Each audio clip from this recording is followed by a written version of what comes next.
Good evening and welcome to all of our sponsors and supporters of the St. Tammany Library Foundation. My name is Suzanne Myers and I'm the current president of the foundation. I'd like to welcome you to our fourth annual but first virtual Distinguished Speakers event, the main fundraiser for the Library Foundation. Our motto this year is, "When life gives you lemons, make lemonade." This event was originally scheduled for April, but due to COVID-19, we were forced to push the date back to September. Little did we know at that time that we would still be in phase 2 of the coronavirus restrictions. So in early August, we were forced to make another hard decision, to replace our live event at Tchefuncte Country Club with a virtual experience via online Zoom. We were, however, buoyed by the encouragement of our speakers, who have been doing virtual events through the PRC since the beginning of the pandemic, as well as the St. Tammany Library staff, who have been conducting very successful virtual events throughout this time. So although this is a new experience for us, and possibly you too, let's see how it goes. As I mentioned previously, the Distinguished Speakers event is the main fundraiser for our organization. Proceeds from this event and other fundraising efforts go directly to benefit the St. Tammany Library system. Last year, the foundation granted almost $40,000 to the Covington branch for improvements that were not covered by their extensive renovation budget. This year, we have asked the library to give us a list of needs for 2020, which we hope to fund by the end of the year. We've also looked forward to larger funding projects in 2021. In addition to the funds raised for this event, I would also like to mention an online art auction that is currently underway. We have on display 9 original works of art by mostly local artists at the Madisonville branch. They'll be hanging there until November 20th, the end date of the auction. Please go to our website at www.sttamanylibraryfoundation.org to bid on these items until November 20th. What a great Christmas gift, or to add to your own personal art collection, all the while benefiting the St. Tammany Library Foundation.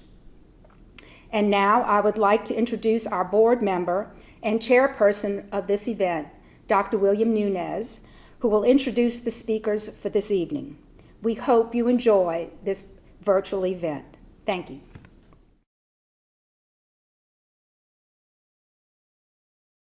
Well, thank you, President Myers, and my thanks to each of you for joining with the St. Tammany Library Foundation this evening for our 4th annual Distinguished Speakers event. The Distinguished Speaker Series began in 2017 with a Southeastern Louisiana University Distinguished Professor, Howard Nichols, who spoke to us about the Florida parishes. This was followed in 2018 with Dr. Errol and Peggy Laborde speaking about their book, New Orleans, the First 300 Years. And in 2019, our last presentation was provided by the former Congressman Bob Livingston on his book entitled The Windmill Chaser, Triumphs and Less in American Politics. So tonight, for 2020, we're very pleased and fortunate to have with us, virtually of course, the authors and photojournalists who include, first, Ms. Susan LANGENHENNIG, Mr. John Pope, Ms. Danielle Del Sol, and Mr. Chris Granger. These authors, through their interesting narratives and colorful photographs in their book, Building on the Past, Saving Historic New Orleans, have chronicled the collective efforts of the Preservation Resource Center of New Orleans. PRC has been in existence since 1973, to save both the structure and the soul of the 300-year-old city, to ensure that the future of New Orleans will honor and remember and celebrate its rich past. So let me tell you a bit about each of our speakers. Susan LANGENHENNIG is the Director of Communications of the PRC, who has been a writer about the city of New Orleans for over 20 years. as well as a writer and editor for the Times-Picayune and a member of the Pulitzer Prize team for their story on Katrina. Mr. John Pope, a New Orleans reporter since 1973, is the author of a very interesting book, Getting Off at Elysian Fields, and he's also one of the most celebrated obituary writers in the United States. He was also a member of the Times-Picayune Pulitzer Prize team for their coverage of Katrina and its aftermath. Daniel Del Sol is the executive director of the Preservation Resource Center and a former editor of the publication Preservation in Print.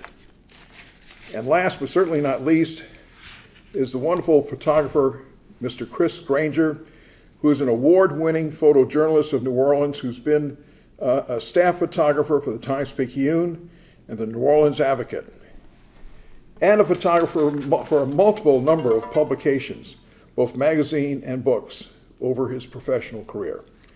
Finally, before I turn the program over to Ms. Kelly LaRocca, our St. Tammany Parish Library Director, who's also the moderator for tonight's program, I'd like to thank the members of our Foundation's Distinguished Speaker Program Committee for all their efforts in bringing this program to fruition. This has been a very difficult year, and they've done a great job. I'd also like to thank Ms. Kelly and her staff members, Mr. Benny Bruce and Amy Strain, for their contributions and support. And of course, none of this would be possible without our sponsors and our members, who have made the past 4 years very successful ones, as it will be tonight. We've made money in the past, all of which has gone to the support of the St. Tammany Library System, with one of the more notable ones recently being the renovation of the Covington Library. Finally, since we're operating this program by internet from 2 cities, let me thank our authors and speakers for their gracious support of the Foundation. This is a plaque that I'm going to give to each of the speakers when I see them next. But more importantly, this will become an engraving in a form of a paver in our Walker Percy Serenity Circle, which has, of course, had the pavings of each of the other 3 authors preceding this one, and reflects upon it our gratitude and sincere thanks for all of the help and support we've gotten from the PRC and the 4 authors whom I spoke of this evening. Thank you. Good evening, everyone. My name is Kelly LaRocca, and I am so pleased to be here with you this evening. I'm coming to you from the St. Tammany Library Administrative Office, and I wanted to thank each and every one of you for being here with me for this event. One of the very first things that we need to do, though, is to thank the sponsors of this event. And so here they are. These are all of the sponsors of the Distinguished Speaker Series, and we'd like to thank our Nobel sponsors, Pulitzer sponsors, Newbery sponsors, and Caldecott sponsors for their generous support. You all help make the extra things the Foundation is able to do for us possible and help make our libraries very special. All right, so a little bit about what is happening tonight. Some of you have been to a Zoom webinar before. Most of you have experienced a Zoom meeting. So if you look at the bottom of your screen, you will notice that a lot of the controls that you're used to seeing in a Zoom meeting are not there. And that is because this is a webinar. So although you can see us, you may not be able to see everybody yet, you can see me. Although you all will be able to see us and hear us, we will not be able to see into your living rooms or see you, and you will not be able to speak. And I know one of the most important things about an author speaker is that you get to ask them questions, and we do have a way for that to happen. So if you look at the bottom of your screen, there is an option for chat and Q&A, and Q&A is where you get to type the questions you have, and we will answer the questions live. But we are going to hold the questions until the end of the presentation.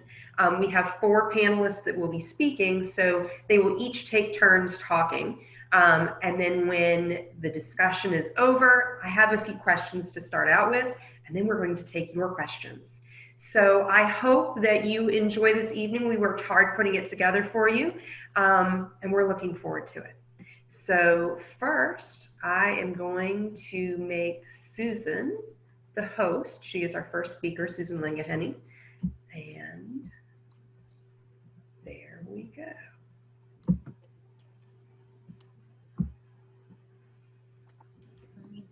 Turn on my video. Hold on one second. There we are. Hello, everyone. Hello. For those who don't know, the reason we can sit so close together is because he's actually my husband. So we're not social distancing. We're respecting social distancing. First, I want to thank the St. Tammany Library Foundation for inviting us. We're very honored to be a part of this and to help support the libraries in any way we can. I also really want to thank Director LaRocca, President Meyer, and Dr. Nunez, because we've worked together with you over the past several months as the pandemic has thrown a bunch of wrenches into a lot of events, including this one, and we're just thrilled that we were able to make this work. And even in a virtual format, I think we can have a lot of fun tonight. I hope so. So I am, as Dr. Nunez had said, I'm the Director of Communications for the Preservation Resource Center. And we are a 46-year-old nonprofit that does historic preservation work in New Orleans. I'm here with Chris Granger, who is a photojournalist locally in town for the Times-Picayune New Orleans Advocate. And we worked on building on the past, saving historic New Orleans as part of a team with Danielle Del Sol and John Pope. And it was a true labor of love to tell the story of so many buildings in so many places in New Orleans and the history of these places and how over the years through much work and much effort through many people, these places were saved, restored, and are wonderful contributing assets to our city. So with that, I would love to turn it over to Danielle to give us a little background on the PRC. Let me send her the host duties so that she can join us. Danielle, it's to you. Thank you, Susan. Hi, everyone. As Susan said, it is a true honor to be here tonight and to share our book with your amazing foundation. So thank you so much for having us. The Preservation Resource Center is a 46-year-old organization. We were founded in 1974 with the mission of saving, protecting, preserving, and breathing new life into New Orleans' historic architecture, neighborhoods, and cultural identity through empowerment, collaboration, and service to our community. The PRC started as an organic ground-up movement. Historic preservation started as an organic ground-up movement. It wasn't a profession, a field until recent decades. And so now we are a very different organization of historic preservation professionals who are doing the work in the community, trying to save buildings every year. But it really started and is continued through the passion of people who care about New Orleans, its truly unique identity, and the landscapes, the neighborhoods, the people that make it so very special.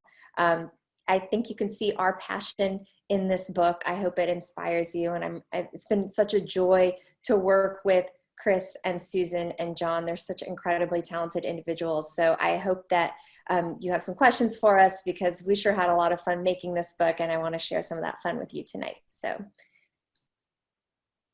why don't you make John a host so he can join us on video? Great idea. Okay, John. Okay. I'm this great unseen presence. Down on the lower left, John, is the video. If you want to just activate your video camera. And there we are. Greetings. So now we're all here. Well, so I'm going to kind of serve as a little bit of a moderator since there's 4 of us and we're Hollywood Squares like on a Zoom platform. I figured it might be easy to actually just throw questions each way. But before I do that, I'm going to share my screen that's got images from the book. And so we can talk about them as we go through. I think that would be the most visually interesting for everyone involved. Hold on one quick sec while I do that.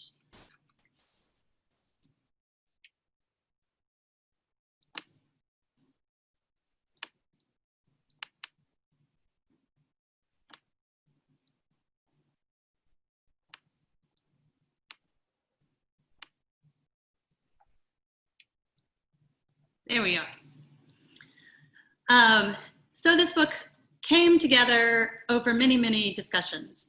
John, Danielle, and I huddled. We knew we wanted to tell the story of historic preservation in the city, but that's a big story. And it's a story that's been told through various places and publications over the years, all the way back to truly different efforts to save the French Quarter back in the late 19th century, all the way to today. We felt like the story that is lesser known are some of the more recent efforts to save historic places. Many people realize that there was a discussion back in the 60s to build an interstate through the French Quarter that would have done terrible destruction to the quarter, and that crisis was averted, and thank goodness, because we still have the treasure of the French Quarter today. But many people knew that story, so what did they not know? So the three of us really gathered and put our brains together and said, what are the buildings that today are very relevant, that are being used with new uses, as we say in historic preservation, adaptive reuses, that can show what saving these buildings means to a community. That was a hard task, because when we started to talk about it, there were many, many buildings. And so it was like, how do you narrow this down into a cohesive narrative? And Danielle, I see you laughing. Join in this discussion. What do you remember from us trying to come up with these? All I remember is multiple meetings where we just had lists of all these names of people and projects, and we kept trying to categorize them, and we said, well, maybe we'll do it by neighborhood, or maybe we'll do it by building type, and there were so many projects that we admired that it was extremely difficult to narrow down the stories we wanted to tell in this book. What we ultimately decided was that we would categorize these stories by how people actually did the work. How did these preservation projects come to fruition?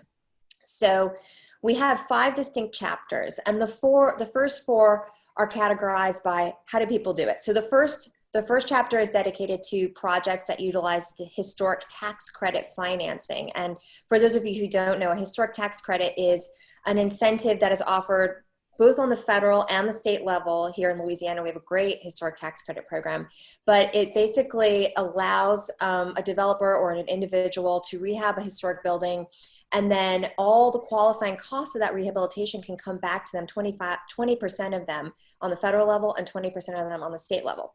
So for a good historic preservation project in Louisiana, you can actually get 40% of your qualifying costs back to you as a tax credit. This is a huge incentive that has driven amazing amounts of restoration work. I mean, we're talking $1 billion in investment into our region since Hurricane Katrina alone.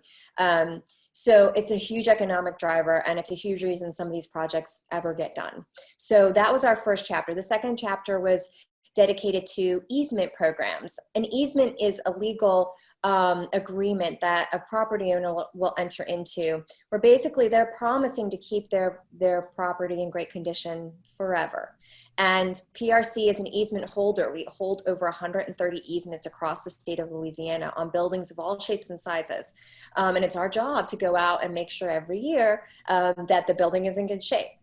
It's also it can be a financial incentive. If you donate an easement, you get some money back to you. So this also is a way that developers help make a project work. Community revitalization was our next chapter. Really projects from the ground up. You live in a neighborhood, there's a blighted building, you and your neighbors get together and figure out how to fix it.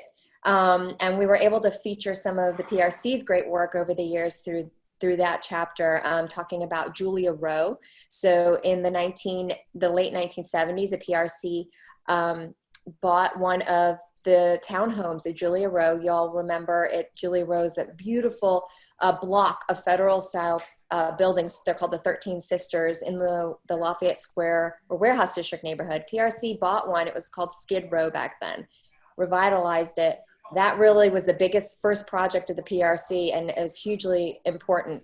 But it was because everyone in that neighborhood got together and said, this is ridiculous. This is Skid Row. There are drunk people passed out on the street. We've got to do something. And it was a catalyst for the rest of the row.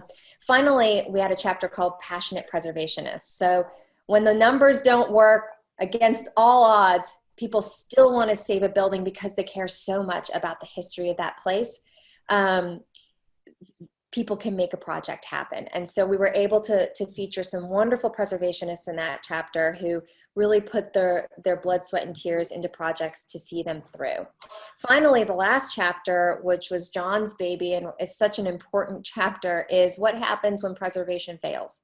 And so I hope John will talk a little bit about that in a minute, but we have lost some absolutely incredible structures in this city because they weren't able to be saved. And the stories are truly tragic, and Chris did an amazing job shooting what that lot looks like now after the building is gone. And it is really startling to see what once was and what is now. The last thing I'll say is just we did try to achieve diversity in these categorizations. So we wanted geographic diversity. We wanted projects across the city of New Orleans.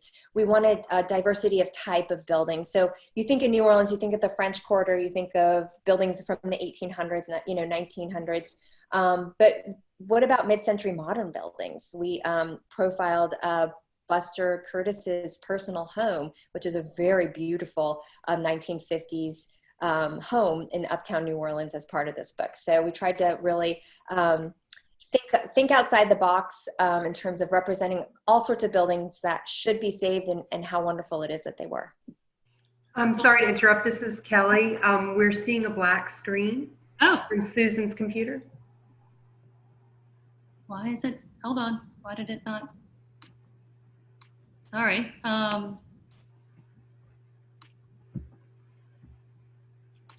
Let me try it again. Can you see it now? Yeah. Okay. I don't know why it went away. I apologize. Well, so what we have here, and thank you, Danielle, that was a great overview because it gets us to what some of these buildings. So this PowerPoint is basically a slideshow of some of the images in the book. And I'm going to throw questions to Danielle and John as we go, and Chris as we go. And talking, when she describes the way we categorize the book by the types of preservation tools that people use to renovate buildings, it makes it sound rather dry, which is truly how they did it. But we really tell the story of the buildings from the people who've inhabited them, the histories, the people who love them and restored them. And one of them, the first building that's featured in the book, is the beautiful, magnificent Sanger Theater, which John Pope wrote about. This one is, as you probably recall, the Sanger had tremendous amounts of damage after Hurricane Katrina. John, do you want to talk a little bit about writing this piece? Because you chronicled it not just for us, but also for the Times-Picayune. Right. No, I had gone to the Sanger as a child, and it was always a special place. I mean, with the with the clouds and the stars overhead. And it was so much fun to clamber around that building for the paper and then go back through Chris's photos for the book. And it's just a magnificent restoration job. And I found out stuff that I did not know about, like the tridents with the S for Sanger on the seats, and the carpets, which were saved from the dumpster, and then just the meticulous restoration that went into making, what was it, $50 some odd million to do this. And it took guts, because this had been restored once before in 1980 after the suburban multiplexes that just siphoned off the movie audience. And so it was restored in 1980, and then Katrina came along and trashed the building. And so what to do? Well, people got together and they pulled a lot. Yeah, they got tax credits. They got all sorts of aid to bring this project off. And it's gorgeous. I'm still waiting for the Mighty Morton Wonder Organ to be restored. The budget did not allow that. It used to accompany silent movies, and it's a great atmospheric thing, but it was flooded, and it needs money to be restored. But no, this was the happy thing for me, because I was just going back through my childhood and thinking of the movies I had seen there, and then the plays later on during the Broadway series. I mean, Rex Harrison and My Fair Lady. Yeah, it was just wonderful. Well, so to do this story, we had the good fortune of getting permission to get into the building when it was not occupied. This was pre-pandemic we were doing this book. So this book, when we were writing it, was in 2018, and 2019. So this was long before any of us ever heard the word COVID-19. And so it was between productions, and actually I think it was right before the Hamilton production, because I think in this picture it says Hamilton on it. And Chris got into the building and was able to climb all over the ramparts. Well, yeah, so I think I would still be there photographing the building, because it was just that beautiful. There's so many, spaces and corners, and how can you beat a star ceiling? Starry night in the indoor ceiling. And for example, the photo you're looking at, well, let me tell you, they gave me the whole day to photograph it, and I joked that they gave me the keys. They didn't, but they let me in and just said, have at it. And I try to approach this from finding angles that you wouldn't normally see if you were there for a show. I try to stay away from what most people would see when they walk in. And so you'll see in this photo, this is way at the top of the building. And I crawled my way up there. I jumped over some thick cables that, I don't know how much power was flowing through those cables. I didn't find out. I didn't get shocked. I'm still here. Anyway, I made it all the way up there. And the view is spectacular. And that was my goal, was to find these angles that perhaps you wouldn't normally see. Yeah, you can see it was the Hamilton, I think it is. Yes, yeah. Hamilton. Yeah, on there. And I photographed the Sanger when they first went in, the days right after they first went in after Katrina. And I never thought it would look this good again. I'm truly amazed by it. I went through some of the old photos, but there was still mud and water in the bottom of the Sanger when I was there. And what they've done is just amazing. And it also is a really good example when we were trying to come up with examples of buildings that touch people from all different ways. Many of us have fond memories of going to performances there. John remembers it when it was movies. What a shame this would be if this building had been lost, right? And so to see it back in its former glory and an asset to the city is just really one of the things that is most rewarding about this book. So as we move forward, let's see what else we have here. Okay, so this one is one of my favorite properties in the the book rather. This is Hotel Peter and Paul. I don't know if you've been there, but if you haven't, when the pandemic's over, make a note in your date book to go and see Hotel Peter and Paul. So this is a remarkable complex that includes a church, a rectory, a convent, and a school building that was part of the Marigny for more than a century. And they sat vacant for many, many years and were just a monolith in the neighborhood that was dark.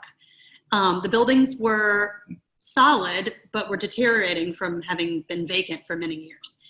And a developer, Natalie Jordy, who is local and actually lives down the street from this property, teamed with some partners in New York, and they meticulously restored Hotel Peter and Paul.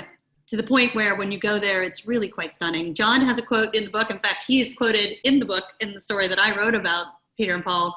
Tell him your quote about hearing the children. Well, thank you. This was such a vital part of the community. And Natalie took me through the building twice when the restoration was underway.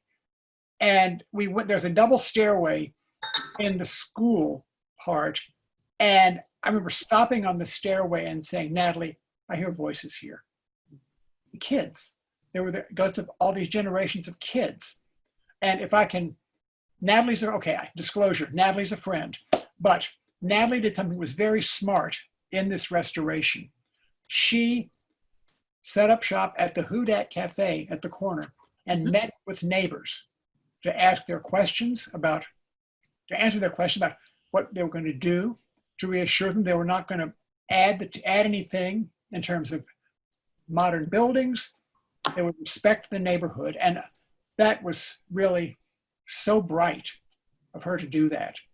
And it really was one of the most remarkable things, I'm sorry to interrupt you, John, in that she, from a developer's point of view, did something that many developers don't do. They engage the neighborhood from the beginning. I mean, as John said, when she sat at the Houdat Cafe, she was pregnant with her son. And she would bring her laptop and sit at the cafe, which was right down the street from these properties, and say, I'm here. Anyone who wants to come talk to me, ask me anything. And it really was a remarkable approach. Oh, I'm sorry we don't have it in the PowerPoint, but that is the stairwell that John is referring to.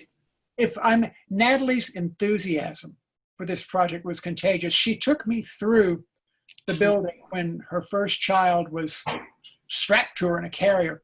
It was blazing hot, but that didn't stop Natalie. She was just charging through the building, pointing out all this great stuff.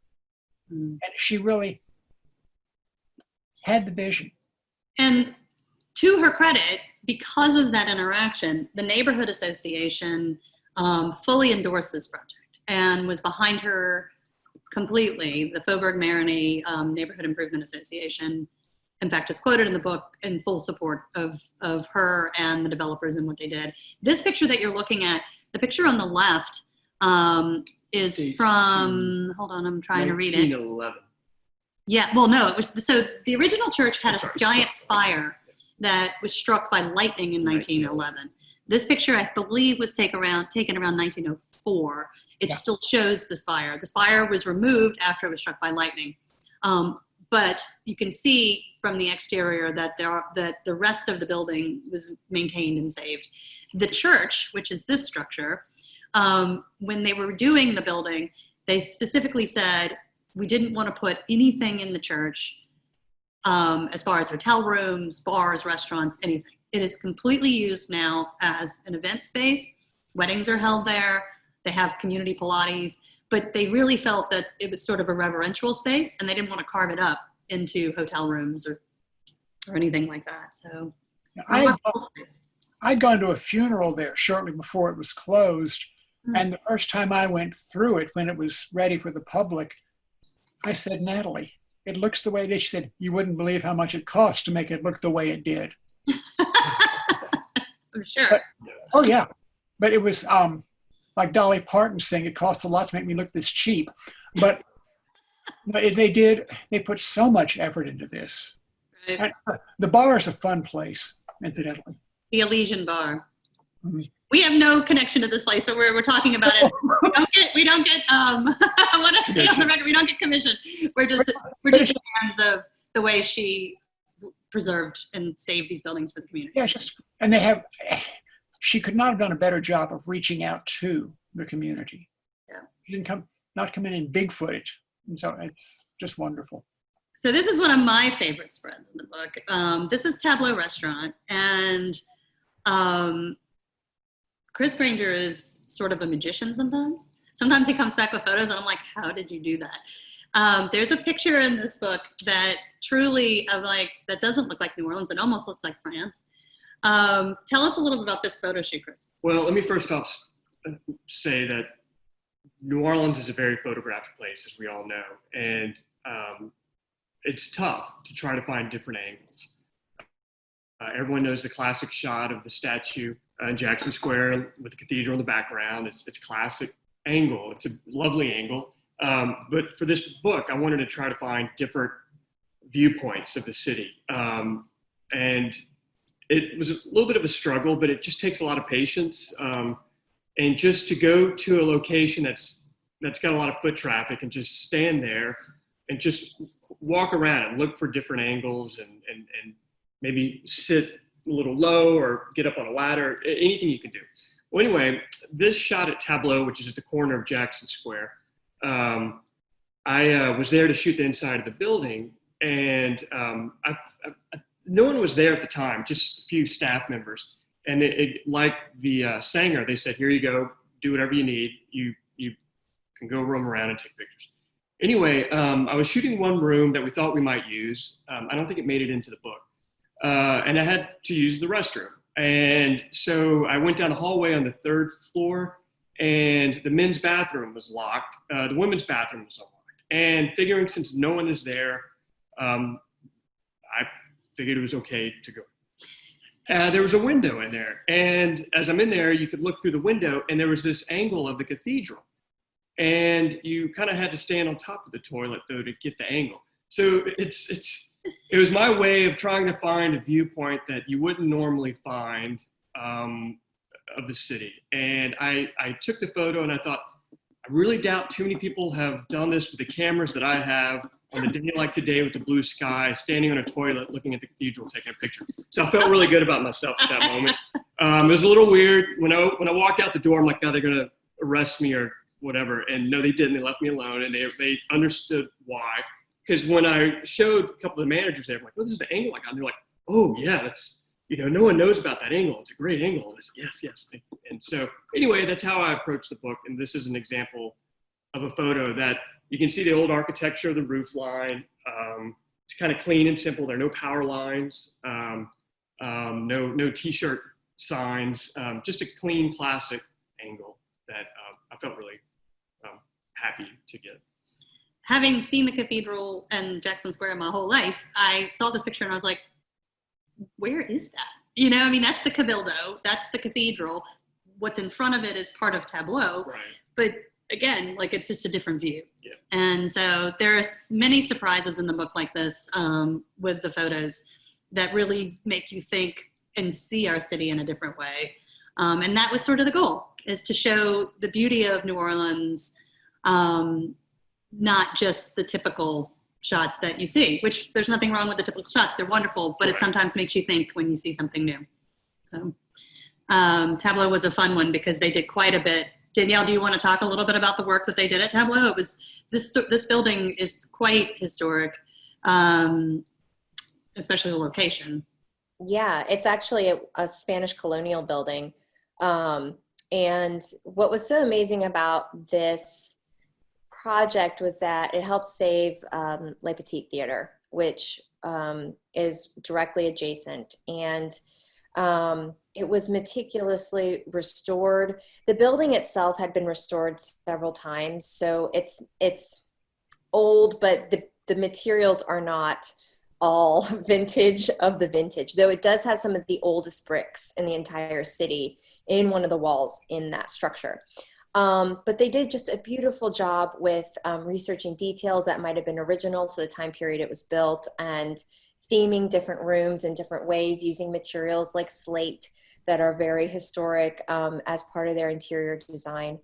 They did just a gorgeous job. That's another one that if you haven't been there, go have a meal there, go have a drink there. It is so worth it. It's haunted. I did not, John. Tell us all about Tell us about the ghost, John. I don't know this. In 2018, we had this tricentennial, and I was researching notable people from the city's 300 years, and I came upon Louis Moreau Gottschalk. And somewhere in that building, you can hear a piano being played late at night. Actually, John, you remind me of something. And I actually, when I was there photographing the wine room, one of the guys there said, "Oh, this room is haunted." He said the same thing, and I was kind of like, "Oh yeah, sure, okay, maybe." And he said, "If you don't believe me, watch this." And he pulled up on, I guess it's on YouTube, but you can access the video. They put it out there. It's a surveillance camera of this room, and on a random day, wine bottles shot out from the wall. I say shot out. They kind of went out and fell. They didn't like a power gun across the room. But 4 to 5 just popped out of the wall. And they said it was okay. Wow. Just saying. You won't find that in a strip mall. No, you won't. You will not find that in a strip mall. Well, and this is another great reason to preserve a building is so that you don't anger the ghosts. They will come back. No, we don't need to anger the ghosts. We have enough issues going on. We really don't need to anger the ghosts. The cotton mill is a wonderful story. You'll see it here.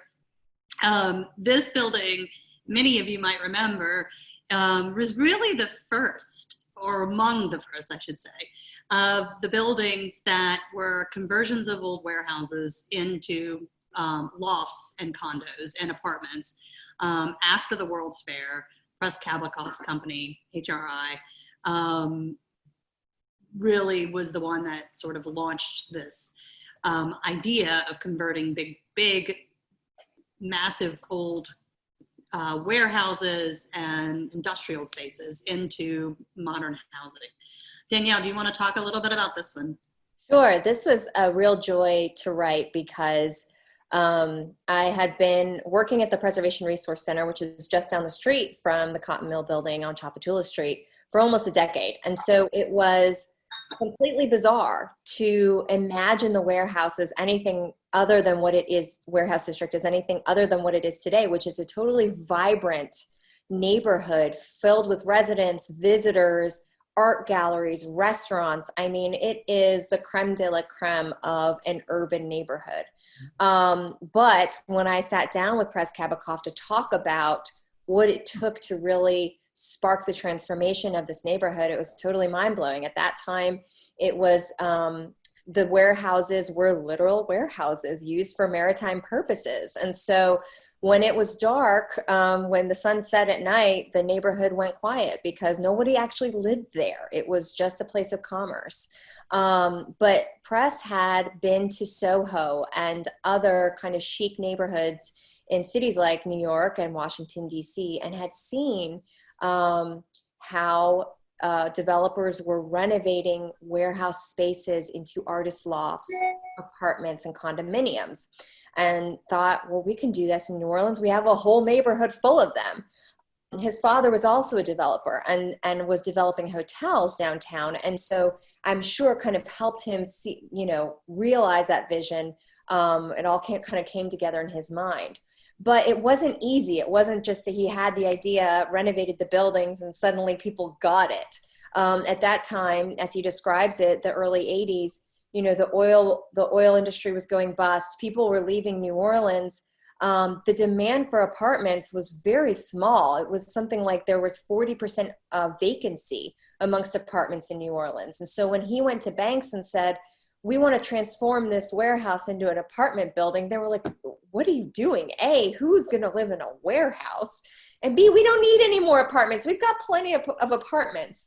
But he managed to convince enough people to raise the capital to transform the cotton mill building and the Federal Fiber Mill building. And he basically did one at a time. The St. Mary's Market building, which is directly across from the PRC on Chapatula Street. Today it's a Residence Inn. But these buildings, basically, he did them one at a time. And as he described it, and I put this in the story because it was so interesting to me, he had to rent enough rooms in these apartments each month to make payroll for his burgeoning company. That's hilarious to me because today HRI is one of the biggest restoration companies in the nation. Not only did they transform buildings across New Orleans, but they work in other big cities like St. Louis, in several cities in Tennessee, Texas. They are known, the HRI stands for Historic Restorations, Inc. This is what they do. They are very famous at this, but they got their start in the warehouse district, and thank God they did, because what a wonderful neighborhood it is today. What I love about this is this picture. Chris, can you talk about how you got this picture? Because it's really interesting because it shows the cotton mill in the foreground and the Federal Fiber Mills, I believe, right behind it. And then the bridge. Right. Yeah. So I often joke, I don't own a drone with a camera. So I call it the poor man's drone. If I can find the rooftop of a building, I love to get up there and shoot. It's usually free. And I get some exercise going up the stairs. This is from the new parking garage at the World War II Museum. I don't even think it was open at that point, the garage. I think they were finishing it up, literally that week. And so I managed to go up the stairs. I knew this was an angle that I wanted to get. I kind of foresaw it, imagined in my head that this might be an angle of the roof, and I kind of lined it up. Anyway, I went up there and shot it from there. I think it was 4 stories, roughly. And I just thought, oh, here's an angle that's brand new. No one's shot from here before. And again, that was kind of the goal. And what was interesting to me about this picture when we were sitting to lay it out was that you could see so many different things going on here. You see the 2 warehouses, you see the bridge, and you really see the differences of the city as it comes. In fact, in the story, which you'll have to get the book to read, that the top of the building has this penthouse structure that was almost the thing that made it not possible, because he had to, Danielle, didn't they go to DC?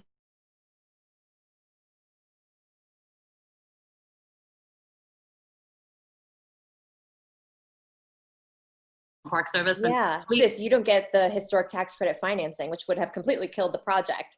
So what Press did was he made a model, you know, of the building with the penthouse, and made everyone in the office of the National Park Service in DC that he was meeting with get on the ground, crouch down on the ground to pretend they were on the street, and then look up at the model. And when they couldn't see the penthouse on the model from the street, aka the ground, they were convinced, and they allowed them to do the penthouse project. Indeed. Yep. So, okay, now we're moving on to, and we'll try to go a little faster. We could tell stories about every single one of these. This is the amazing Catahoula Hotel. And what I love about this is the pictures on the right show what this place looked like when the developers, who were 2 young professionals in the industry, in their early 30s, huh, Danielle, wasn't it? I think were they in their early 30s, I believe, and just saw this building and said, yeah, we can build a hotel out of that. And you look at this and you think, wow, it doesn't even have a roof. It had nothing. And this place today is not that one, unfortunately. You'll have to buy the book, because I should have put more pictures of the Catahoula Hotel. It is stunning. It's a little boutique hotel in downtown New Orleans. Absolutely, again, when the COVID is behind us, you need to go do a tour and walk around some of these places, because you'll be really amazed. And when you see the before and afters of this, it just blows your mind. So let's see. Oh, this is a wonderful story. Many of you probably know Pesh Restaurant, right? It's downtown on Julia Street, corner of Julia. And this building is another remarkable tale. If you see the buildings to the right and you see the progression, in 1903, that's an image of the building. The building was built in the 19th century, but that's a building from an early 20th century image of it, where you can see the facade. Then look down at it in 2019. The building was completely denuded. 2010. Huh? It was 2010, I'm sorry, Yeah. 2010, not 2019. I can't even read my own thing. It was stripped of the entire facade and created this weird mystery that Tony and Catherine Gelderman, who are the owners of the building, worked with Peter Trapolin to solve. Like, what did this building look like? Because it clearly didn't look like this when it was built. And they, through digging through historical archives, working with an architectural historian, pieced it together that this building had this amazing facade, and they brought it back. Danielle, do you want to talk a little bit about this? Because I know this was part of a story that was done in Preservation and Print magazine that you wrote. Yeah, actually, Mary Fitzpatrick, my predecessor at Preservation and Print, wrote a series on this building as it was a 3-part series as the saga of renovating this building unfolded, because at first the National Park Service did not want to approve giving tax credits to this because it had lost all that original material. So even though the Geldermans wanted to put it back and recreate it, they didn't think it was original enough to warrant the tax credit financing. And so it really did turn into a saga that almost killed the project before it began. But luckily the Geldermans were very persistent and worked for years to make it possible. And what a beautiful result. That has been such an interesting part of preservation projects, was the modernization of these incredibly beautiful 19th and early 20th century buildings with either mid-century, 1950s, 60s, 70s additions that often took off the beautiful details or completely covered them up with sheathing. We have another great story in this book about the Pythian Temple building, which people didn't know for a generation what it looked like because it was covered in a hideous metal sheathing. And the developers basically had to take a gamble and say, we think there's something original under there. Let's try this. And luckily it paid off. The original brickwork was under there and they restored it and it's phenomenally beautiful. But there were some real travesties that happened in the 1960s and 70s to some of New Orleans historic buildings in the name of modernism. The obituary writer needs to point out this building used to be a funeral home. Jefferson Davis was embalmed there. Yes, it was. After dying. Upstairs, and then it was a coffee roasters. It was French Market Coffee. I'm not going to remember which coffee company, and I don't want to say. It's in the book. You can read it. Yeah. But it was a coffee roasters for many, many years. I think, again, many years later, but I think in the rooms that were the embalming rooms originally. So fascinating lives of these buildings. We're going to speed up a little just because I think we're getting close on time. We could talk forever about this stuff and I don't want to bore people. But I do want to touch about this one because this one is such a remarkable story. This is Strait University. The building on the left, as you see it, was in beyond sad shape. This building is on Claiborne Avenue and was on a list to be demolished. And the PRC stepped up. This is actually one that the PRC itself acquired and restored, and didn't even know the history of this building when we acquired it. And they just said that building is too pretty to lose.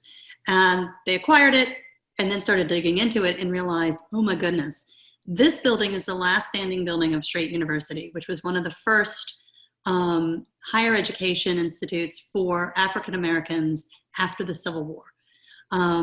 And was a precursor to Dillard University. And this building was the dining hall and dormitory, residence hall for the university. What a treasure. And so after a long effort to restore it, and Danielle, you could talk about this as executive director. I know this was a big project for the PRC. It was turned into 3 condos and now is beautiful back to its original condition.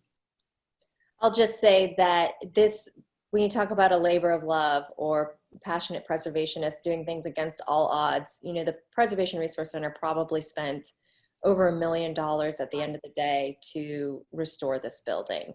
But it was worth it. We are so immensely proud. Not only is it the last remaining building of Strait University, it's the last remaining building of any of the first 3 African-American institutions of higher education in the state of Louisiana. So it is a true treasure.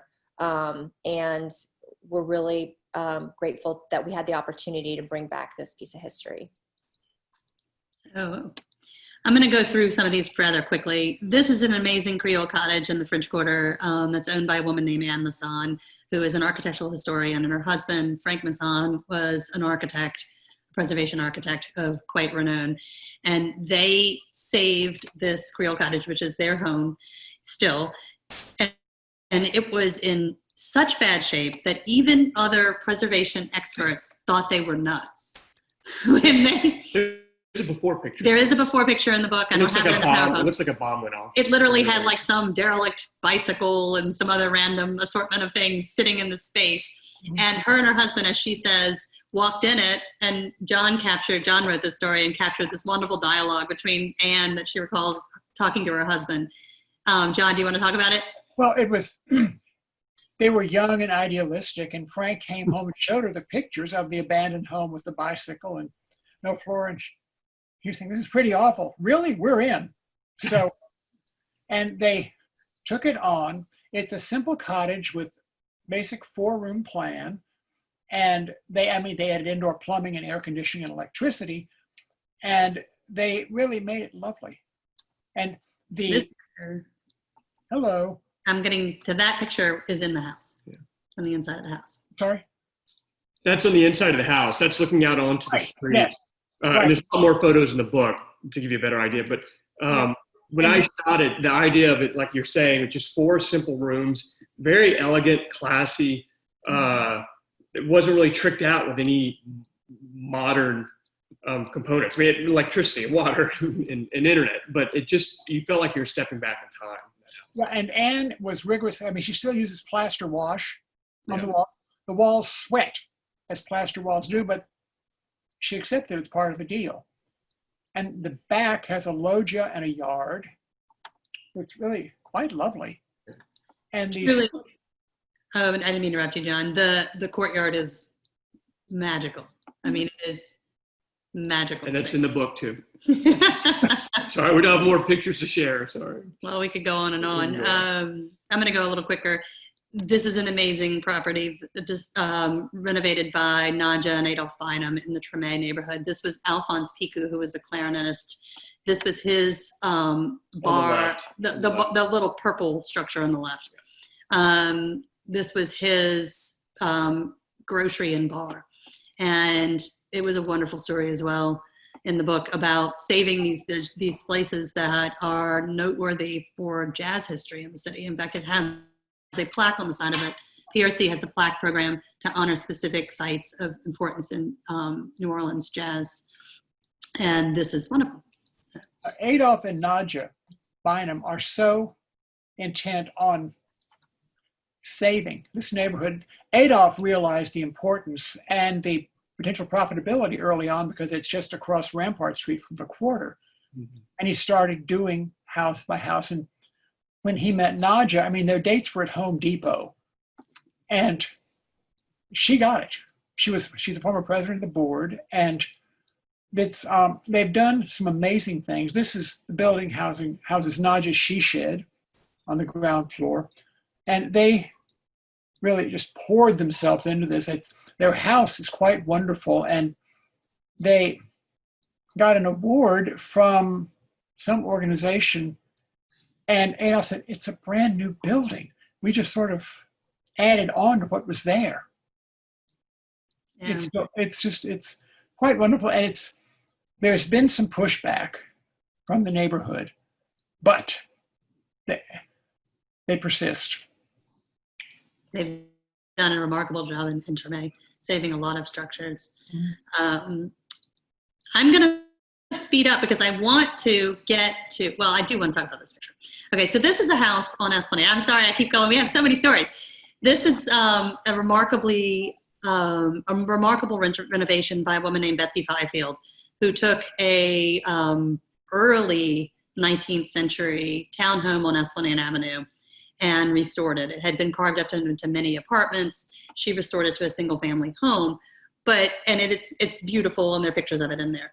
But what's really interesting is that the building, her house is the one on the right. But as we were photographing this, Chris, you tell the story. So if you look at the picture on the left, that is supposedly the oldest known picture. One of the oldest of New Orleans. A lot of historians have researched, and they really can't find that many more photos that are older than that.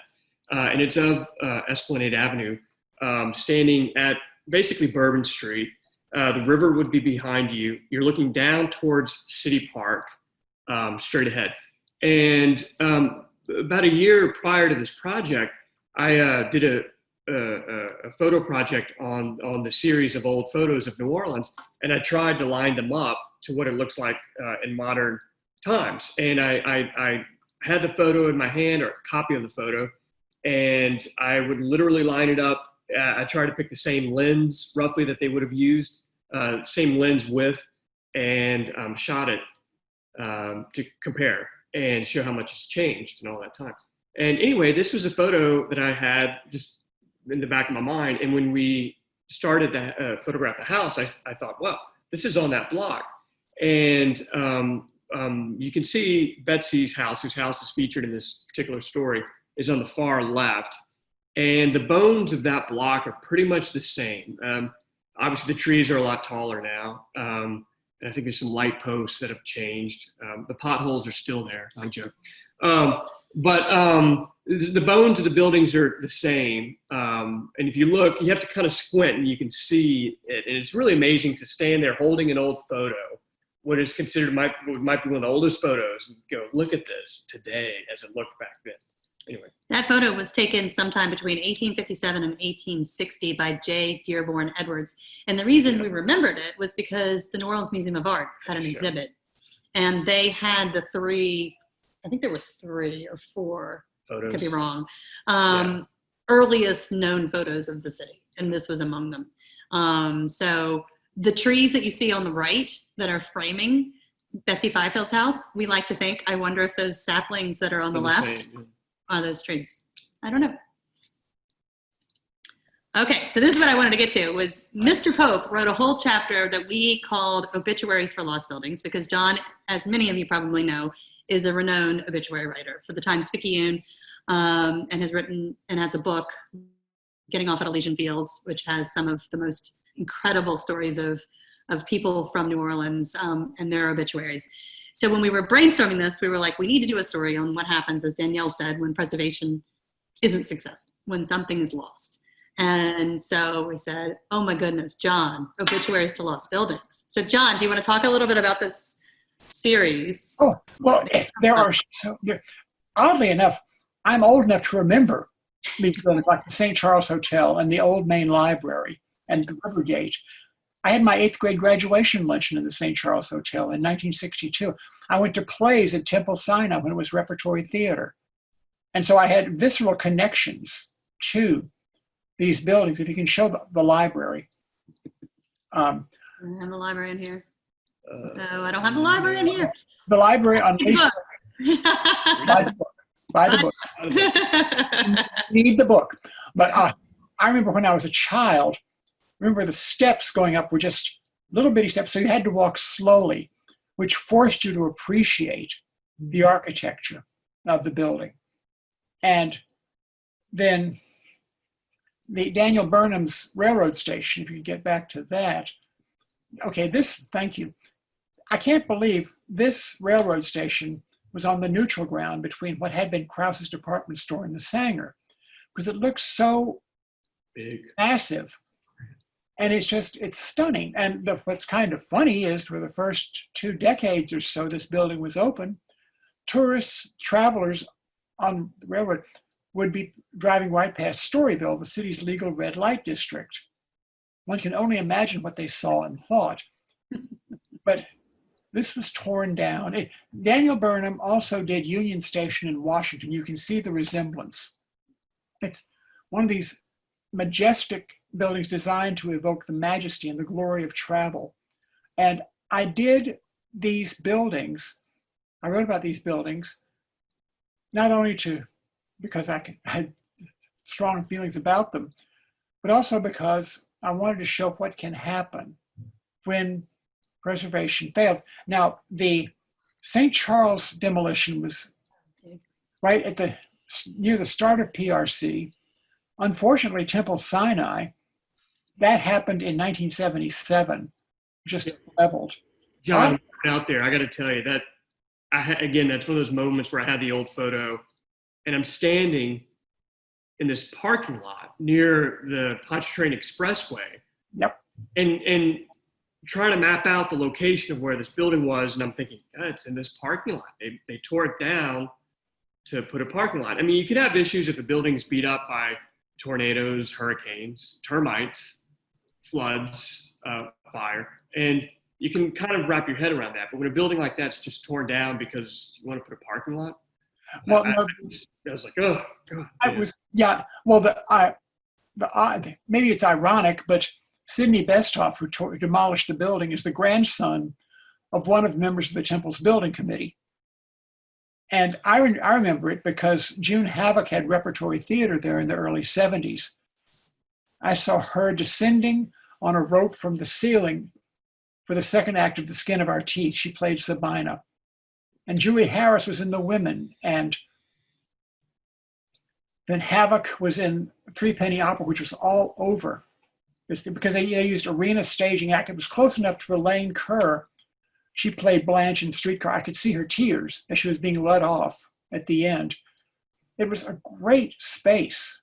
And I think I'm not nagging, yes, I am nagging people to show what can happen when we aren't vigilant, people aren't vigilant and strident. There's another building in here.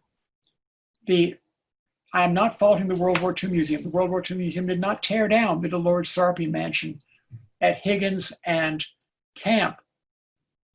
But that was the last, it had been the oldest building uptown from Canal Street. And Chris and I knew about it because we were assigned to do this dig on the site. For the time, yeah. Yeah, whenever a building gets federal funding, it has to have a dig. And there was a woman's shoe, size 6. Yeah. I remember that day you and I were digging around in the mud, and I found a doll's head, shoes, and just real belongings to people. I mean, obviously it was muddy and rusty and everything, but there was a lot of life there. Well, and thank you, exactly, because I wanted to show that all these buildings represent people. Mm-hmm. It's not just fabulous architecture. It's the way I felt when I drove through the Lower 9 after Katrina. There were homes, there were families, there were traditions in those houses that were just gone. And so, I'm old enough to have visceral connections to many of these buildings without weeping on the page, which just, Fanny Bryce once said, when you're crying, they ain't. So I just held off on that. That was just a straightforward presentation of what happened. Mm-hmm. One helpful note is that when you look at this picture of Temple Sinai, those turrets up at the top, Chris, do you want to talk about this? Because you were just seeing them. Yes, actually, so not all is lost with this building. I guess this is an early form of reuse, rebuild. Those steeples, the turrets at the top, are on Canal Street now, all the way near the cemeteries. Some of you might know where the two cemeteries are. There used to be an old florist shop there in the building right there. Anyway, you can see the steeples on top of a building. They salvaged them, and a person incorporated them into a building. A new building. Yeah. Can't remember his name. Yeah. Bottinelli. Huh? Bottinelli. Bottinelli place. Yeah, right. Thank you, exactly. John. And I think they also took some of the windows and maybe the doorway. Well, the Bottinellis, I wrote about them for Dixie, and the stories just kept coming when I was there. But yeah, Bottinelli's got city council to rename that block or so Bottinelli Place off Canal Street.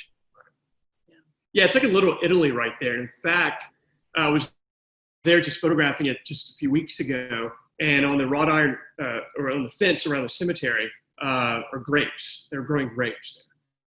So you and it's a cobblestone street. So you kind of do like this with your eyes and not look at the power lines and the neon signs and kind of have this vision of kind of an old world set there. It's really neat. When I was writing about the St. Charles Hotel, I remembered, thank you, on that side of the street, there used to be in tile, ladies' inns. Brocato's on Ursuline the old Brocato's on Ursuline still has that. And I often wondered, really? Why? This with the St. Charles, this is the third St. Charles Hotel on that site. The first two were destroyed by fires. The third was destroyed by Louis Roussel. And they were just astonishing. The atrium was so cool. And President Taft, President Theodore Roosevelt stayed there, and I had my 8th grade graduation luncheon there. It was a part of the city. It was an important part. And when you lose buildings, you lose a lot of tradition. You lose this. It's not quite like amputating a limb, but you lose a lot. And I try to make that clear without sobbing all over the page. Well, I think we are out of time. So Kelly, do you want to jump back in if you have anybody with any questions? I hope we didn't over talk our time period. Well, what I need is for Mr. Pope to make me the host again. So we can see you, right? Yeah. Okay. Where is that? Hover over the little dots to the right of Kelly's name, and it should say make host. It's mute, stop, pin video, spotlight. Rename. Nope. No. You have to cover over Kelly. Okay. Oh, okay. Make host. Yay.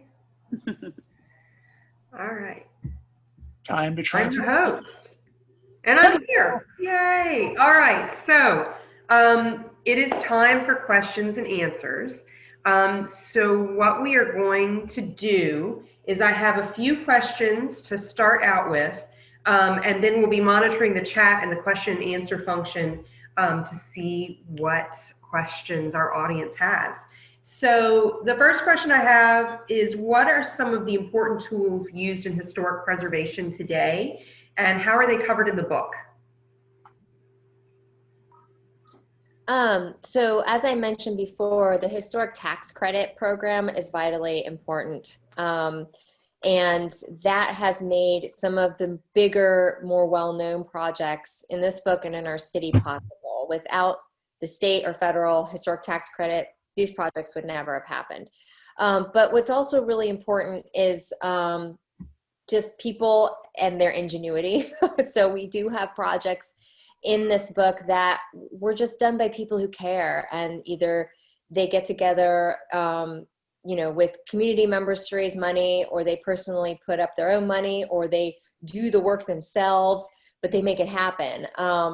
And we were really proud to feature several of the PRC's projects in there, and one that that is really great to read about, and I hope you all kind of take some time to read about it, is that the PRC for many years restored the houses of former jazz musicians.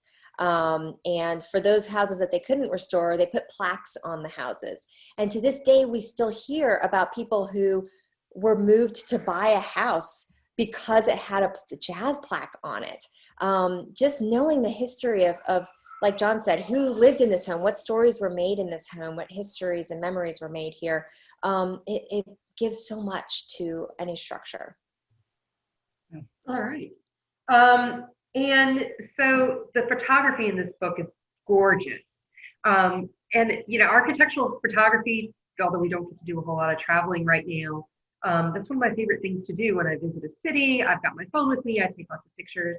And, all of us walking around with our phones are on Instagram.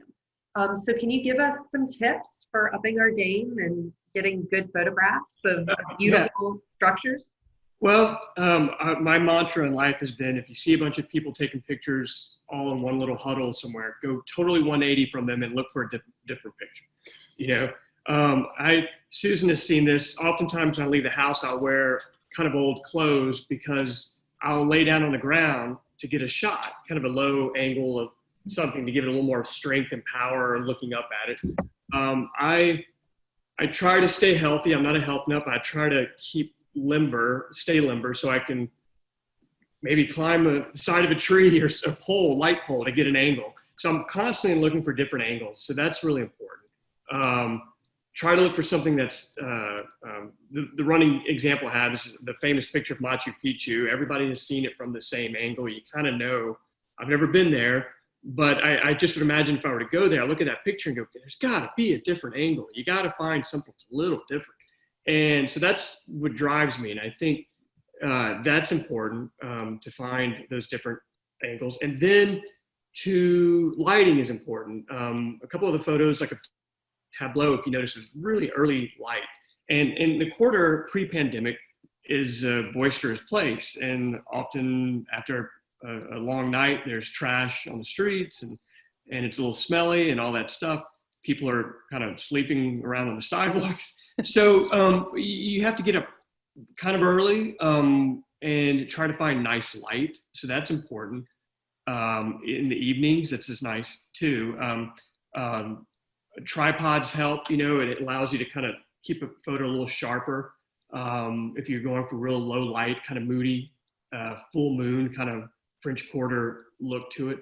So, and just take lots of pictures. I know it's a cliche, but you just keep doing it and doing it and doing it. And, our phones are bigger now. They can handle a lot more space.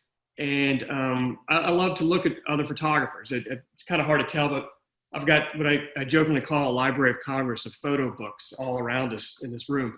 And I just love looking at photography, and it's like reading a book to me. And it's like reading novels, and you just learn styles and ideas, and then you just formulate that into your photography. All right. What I will say is that the famous photo of the White House press corps was taking pictures of one of the president's pets. I think it was Socks. I think it was Clinton's cat. Clinton's cat. I think it was. I don't remember exactly. And there's like 1,000 photographers all taking pictures of this cat on the lawn. And one photographer, I don't remember who it was, do you remember? Stepped back and took the picture of the photographers taking the pictures of the cat. It is hilarious. You should Google this photo. And you look at it and you think, that's the photo. Like the absurdity of this. Well, it's sort of a photojournalism professor of mine said once, he said, you want to make what's everyday, normal, look unusual. And what's really unusual to look so commonplace. So your mind just makes this jump. It's like, what am I looking at? That's interesting. It's different. It's just a different way of seeing. All right. So we do have a question from the audience, from Chris and Teresa Stokes. Any plans to restore the charity hospital? What do you know about its history and also the old Hotel Dieu? Danielle, I'm going to let you take that one. Well, I'll talk about the redevelopment, but I know John is itching to talk about the history. Want me to go? Yeah. Okay. The charity hospital, how many hours you got here? No, charity hospital was built in 1736 with the money that a sailor Jean-Louis left, and it just kept on being modernized and replaced over the centuries. There was a Dr. Daniel Goldman, whom I knew, who was in his 90s. He referred to charity as the new hospital because it was built while he was a resident. And it has so many stories of the Art Deco is wonderful. The Enrique Alferez frieze over the front door is good. The Art Deco touches inside are fabulous. If anybody takes after that frieze, I'm getting in front of the bulldozers because it's a treasure. And Alferez, I think, is in there somewhere. But it's just this fabulous hospital. It was, my next door neighbor in childhood had come down to do his residency at Charity because it was so famous for taking care of so many trauma cases. And there was a wonderful woman, Sister Stanislaus, who was known as the nun with the gun, because one night this man staggered in from a gunfight and he knew the cops were after him, and he said, "Sister, take this gun." So she put it in the voluminous folds of her habit. And, oh yes, there's a picture of her in the lobby. I haven't been in there since the storm, but it's such a vital part of the city. It's a shame to have it just sitting there. It's obsolete as a hospital because it was built when most of the stuff in hospitals was inpatient, not the same anymore. So it has to, with that segue to you, Ms. Del Sol. Okay. Well, it was a mighty fight because many people felt that it wasn't obsolete, that it could be very easily brought back to life, and that would be a far better plan than the demolition of the whole lower mid-city neighborhood, which is what ended up happening to build the new VA and University Medical Center campus. But that's what happened. And part of the problem with Charity in the years since, after it was for once and for all determined it would not be a hospital anymore, part of the problem was that it's just such an enormous amount of space that to take that project on as a renovation, I mean, really took many years of planning and deals and all of that. It's over 1 million square feet of interior space. And so it is currently under redevelopment. I don't know the name of the developer off the top of my head. I apologize, but I'm sure you can find Times-Picayune articles about it. But Tulane University is going to be a major tenant in the new development, and there will also be living spaces and much more. So there is going to be a lot going on in that 1 million square feet. There always were living spaces. There were, back when residents were more likely to be single, there were dorms on the upper floors. So they would never be far away from work. Wow, that's interesting. Mm-hmm. And they also wanted to know about the old Hotel Dieu. It's gone. It's gone. There you are. You mean the one that used to face Tulane Avenue? I am not sure, but that's what Okay. she asked. Okay, I'm going to play nitpicker here, a role I seldom do. But Hotel Dieu used to face Tulane Avenue, and that was an amazing hospital because Mother Seton, who was the first American citizen to be canonized, one of the miracles attributed to her happened in that hospital. Well, it's gone. University Hospital, Hotel Dieu, modern structure behind it, it became University Hospital, and I have no idea what's going on with that. I don't write about medicine anymore. But For those who don't know, John was the medical reporter for the Times-Picayune for how long, John? Many, many years. 20. No, I knew the hospitals. I mean, once in Charity, when the nurses were on strike, Andrew Boyd, a photographer, and I were just prowling the building, and we happened into a delivery room where this baby just shot out like a cannonball. And so the doctor yelled, "I need a unit of whole blood, stat!" And there were no nurses because they were on strike. And I said, tell me where it is, I'll get you. And she said, I'll send a resident. But I developed these visceral relationships with Charity. There was a woman who used to run Hotel Dieu. She was tough as nails. I loved her. I forget her name, but she's gone to the Mother House in St. Louis.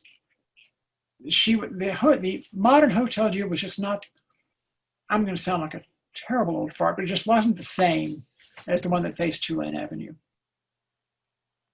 The statue of Mother Seton that stood in front of that hospital stood in front of the newer version of University Hospital.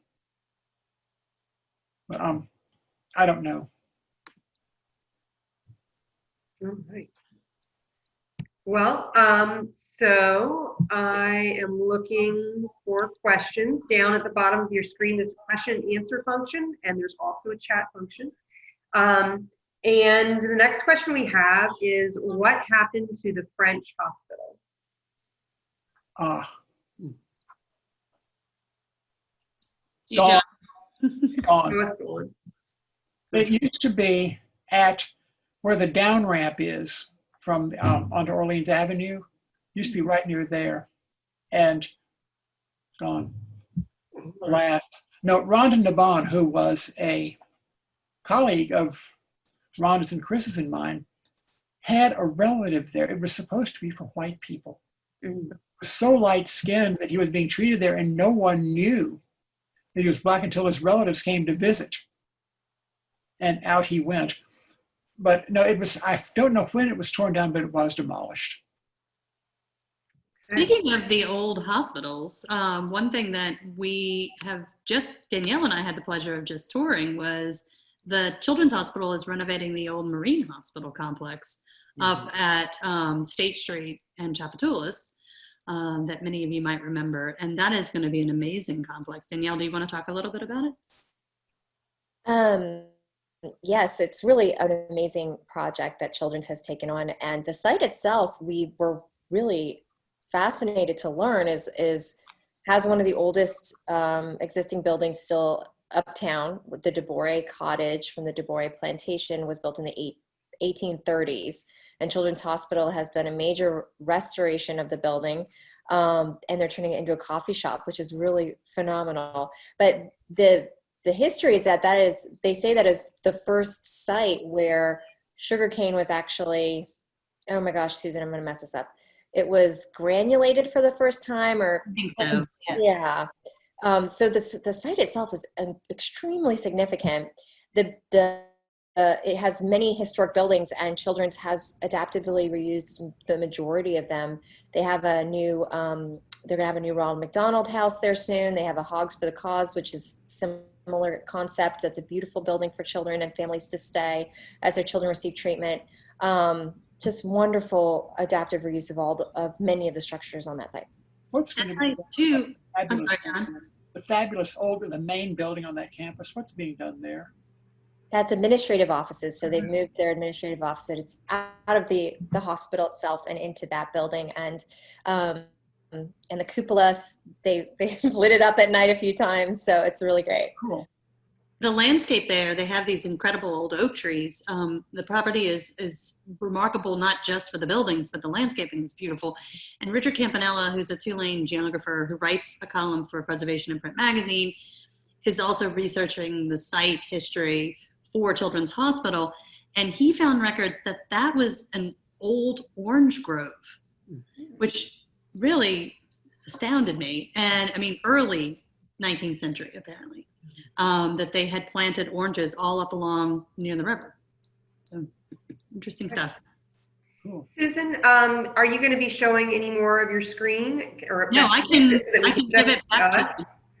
So I'm going to stop now sharing. everyone can see our faces. A little. Hold on, let me see all of us. Uh-oh, how do I get back out of it? Bear with me 1 second. Let's see. Okay, so we have several more questions. We have one person who's raised their hand, Mr. and Mrs. William Nunez, and we'll get to them in just a second. We also have questions from Suzanne and Bob Myers, and their question is, what are the plans for the municipal auditorium? Wish, may I? No, I have been beleaguering city officials on this for years, ever since Katrina. It's embarrassing. It's right now, who knows? It's been slogging through the bureaucracy because there were plans to make it some sort of exhibition center, to make it some sort of multi-purpose building, but so far nothing. I mean, it's been 15 years, people. I saw Bruce Springsteen in the Bolshoi Ballet and kickboxing and the Holiday on Ice there, and I graduated from high school there. And I saw Mary Martin and Hello Dolly there. It's just brimful of history, and it's just sitting. It's going to take a bucket load of money, but I think the mold has been remediated. I hope. But it's just, I feel strongly about that building. Every time I pass it, I think, why? All right, so let's see, I'm going to we had one person who raised their hand who did not type their question. And so I'm going to allow them to talk. Dr. Nunez, are you there? I'm going to ask you to unmute and you can ask your question. Or it's not going to let us do that. Okay, what I will do is I will go to the next question and I'll chat with you to get your question. The next question I have is, will the NOAC building be saved post Hard Rock? And that's from Leon Galemi. It should be. I mean, it's not in that zone of building that's going to be raised. I think it's okay. Danielle, do you know? I believe the current demolition plans call for a piece-by-piece removal of the building, which is very much safer for the athletic club than an implosion plan. So I think everyone's hope and expectation is that it will be just fine. Okay. The next question I have is, while this book focused on historic buildings in New Orleans, what do you think it does as far as resonating beyond the city? What can this book tell us about preservation in other places? Danielle, I think this is you too. Although I could jump in if you need me. Yeah, we love to talk about feelings and sentiments and memories, and that's all well and good, but where the rubber meets the road is cold hard cash, okay? And what I think this book shows people is that preservation is important for so many reasons. History and memories are important. We cannot minimize that. Our intangible heritage is incredibly important, but our economy is incredibly important. And what our historic buildings allow for New Orleans is a thriving economy that bring 18 million people a year to see our history and to experience it for themselves. Tourism is the #1 economic driver in our region. Love it or hate it, that's what it is. And it's in large part because of our historic built environment. I like to call it the Holy Trinity. You have people come to New Orleans for the food, the music, and the historic architecture. They might not talk about the historic architecture. They might say, I'm going to listen to jazz and eat to be there, though. New Orleans, but without Can you imagine take it down in front of the it wouldn't be the same. It's part of what makes the magic of New Orleans. Mm-hmm. So what's important about this book on the national level is to show people preservation does not impede progress. You know, when people think about preservation, oftentimes they think about a bunch of old ladies in their sneakers with signs and they're mad someone's tearing something down. That's not what historic preservation is. Historic preservation is bringing the past into the future in new ways, in innovative ways. The municipal auditorium might not be a place anymore where Mardi Gras crews can gather or where you can see a concert. We've got plenty of concert venues now, but it needs to come back and it needs to be something new. It needs to serve our community in a new way. That is possible through preservation. And so I hope that's the message that this book gets out. I can Talk about with Charity Hospital. I can piggyback on that for a second. The beauty of this book also is that it shows you don't need a boatload of cash to do a renovation, because there are all these resources that the book points out that you can tap to get funding for these vital jobs. I also feel like it resonates as sort of a way that people can look at it in their own cities. They can look at this book and they can say, wow, that's really interesting. They brought their Sanger back, and there's Sanger theaters in other cities. And they can say, wow, maybe that's something we can do where we are. And so I hope that it is something that people will pick up and enjoy for the photography and for the stories, but also maybe get a little inspired. You know, there are, like John and Danielle just mentioned, there are humble houses.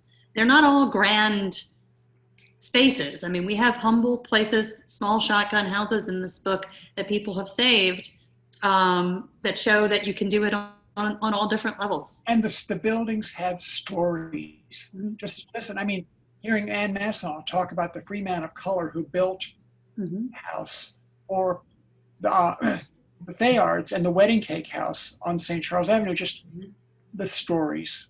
Because there are people in these homes. There are lives in these homes.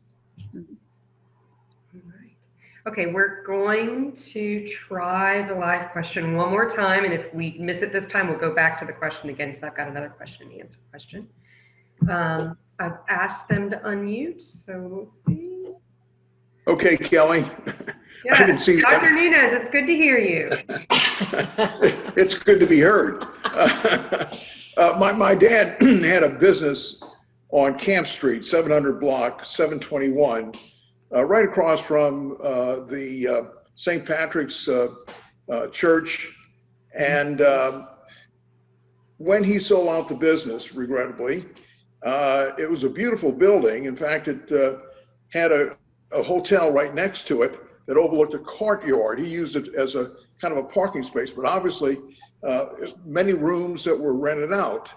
In fact, my dad had several people from the symphony orchestra living there. At any rate, what has happened to that whole block? I see the Lighthouse for the Blind is now being used, which is great. Have they all turned into lawyers' complexes or condominiums, or exactly what has happened? It was Charles B. Rain, by the way, my dad's business. Saddlery and leather. Well, the buildings directly across the street, the townhomes directly across the street from St. Patrick's Cathedral were beautifully restored. One of them we actually had, I don't know if it was your father's business per se, but we can look it up in our preservation and print archives, but we did a story on one of them. A state senator renovated the structure, and Martine Chesson has a gallery there now and her personal residence in that building, and it's spectacular. That's great to hear. Thank you. That's great to hear. All right. Our next question is, do y'all have volunteer opportunities within your organization? Yes, and thank you. We would love volunteers. We really utilize volunteers during our events seasons, and since we're not having in-person events right now, please stay tuned for that. We love to have greeters, docents at the homes for our holiday home tour every year in the Garden District. This is a 45-year-old tradition. This year we're actually going virtual with that, so we hope you'll tune in December 12th and 13th to watch our tour online. And we also have a shotgun house tour every year that we need volunteers for. But Susan can often utilize writers and photographers for our magazine. We have lots of different opportunities. It's kind of a, what's your pleasure? How would you like to be involved with us? So please drop us a line. I can put my email in the chat. Please reach out. We'd love to involve you. Thank you. So before we wrap this up, I just have to ask if we have any more questions. There's a question and answer button at the bottom. There's also a chat option. And if you need to raise your hand, we can do that too. Oh, looks like, let's see. And we do, if you want more information and you'd like to speak with Danielle DeSole, you can get her email address. It's ddelsol@prcno.org. And so that's Danielle DeSole, ddelsol@prcno.org. All right. We have another question, raised live question. So hold on just a second. All right. Who raised their hand? I saw it. I'll come back to it. I've got another chat question here. From Chris and Teresa Stokes. I had the pleasure of going in the East Feliciana State Hospital built in the 1800s. Do you know it? I don't. Is that the one in Jackson? Let's see what they say. Yes, they say yes. No, I imagine it's beautiful. That was a mental hospital, wasn't it? Yes. Yeah. Yeah, there was a plantation asphodel where my wife and I stayed, and I went running one morning, and people were coming after me. I think they thought I was an escaped resident. They chased me all the way back to Asphodel. You know, Richard Avedon was given access to photograph in there. Really? Yeah, the famous New York photographer, fashion photographer. That was a project of his to document that place. The people. They said it has a dungeon. Does it have a dungeon? Ooh, cool. Wow. Does it still exist? Don't know. Wow, that would be a story. Mm-hmm. We did have a story recently in Preservation in Print magazine about Carville, which was the leprosy hospital and home, I guess, because people lived there for the rest of their lives when they went. Yeah. And it was quite an incredible story. It's up on our website if you want to see it under the news stories about the history of Carville. I believe there's a new book out about it as well. It's an amazing place. It's like a small university. Yeah. Mm-hmm. And the place that got to me, I love cemeteries, but when in the early years of Carville, it was embarrassing when you had to ship your relative off to Carville. So people are buried there under numbers. Oh. No names, just numbers. I mean, now leprosy, which is known as Hansen's disease, can be treated on an outpatient basis, which rendered Carville obsolete. So the feds got rid of it. They provided housing for the remaining residents for the rest of their lives. But I don't know what's being done there now. But I remember going there and seeing these people who had just lost significant limbs, just going around these little tricycles, hand-powered bikes. And it was, Tallulah Bankhead was involved with that, Carville. Oh, she was. Apparently she had a correspondence. They had a newspaper that the residents put out. And the editor of the newspaper wrote to Tallulah Bankhead, I believe, or something. And they created a friendship. And she was very supportive and I think provided money to the hospital or something. Mm-hmm. Again, it was in this Preservation in Print article you can read, which I don't remember all the details off the top of my head. It's quite an amazing place. It's an amazing place. All right. So we have another question from Dr. Arjuro Morgan and Robert Morgan. They would like to know what happened to the Old City Ice House in the CBD between Camp and Bourbon Street. Good. What? John, this is John, you, this John. is you. I have no idea. Wait, between Camp and Bourbon? That's what they say. The Old City Ice House. You took snowballs from there, John, didn't you? I was a child. Yes, we went down on the horse and buggy.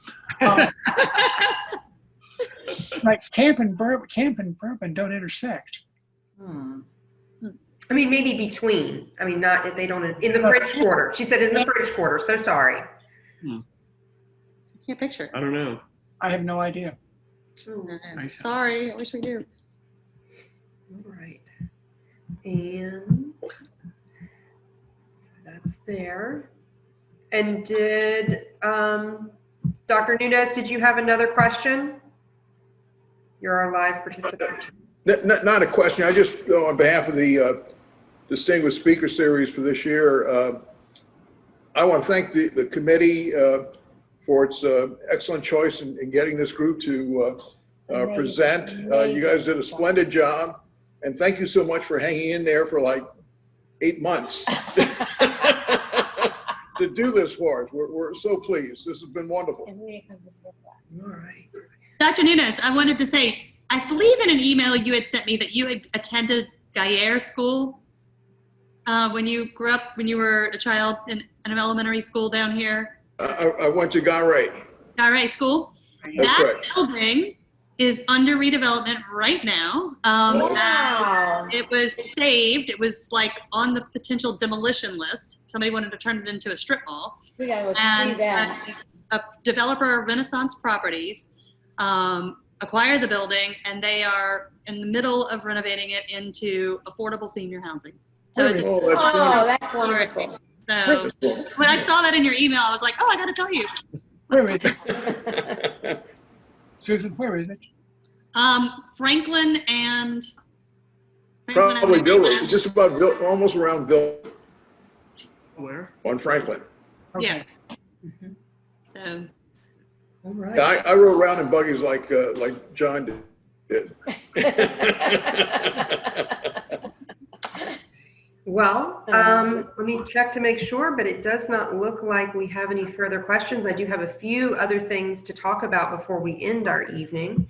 If you'll take a look, share my screen here. And so if you would like to purchase the book, you can receive a signed copy of the book, and you can do that at the Preservation Resource Center's online store. So I have the direct link to the book here on the screen, but if you're not like having a pencil right in front of you, ready to write all this down, don't worry. Tomorrow you will get, as a participant, you will get a separate email that has this link for you.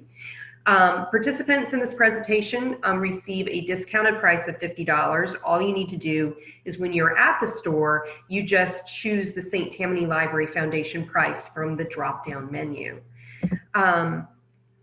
Also, you do have the opportunity to bid on the art and learn more about the St. Tammany Library Foundation by visiting their website. And that will be listed in the email that you will get tomorrow. So thank you for being here with us this evening. It was a pleasure to spend the evening with you all and with all of our panelists. It was lovely to hear your stories. It really was. It's a beautiful book. You should be so proud. Thank you. Thank you so much. Thanks for having us. Yeah. thank you Thanks, so much. everybody. All right. Have a lovely evening and good night. Good night.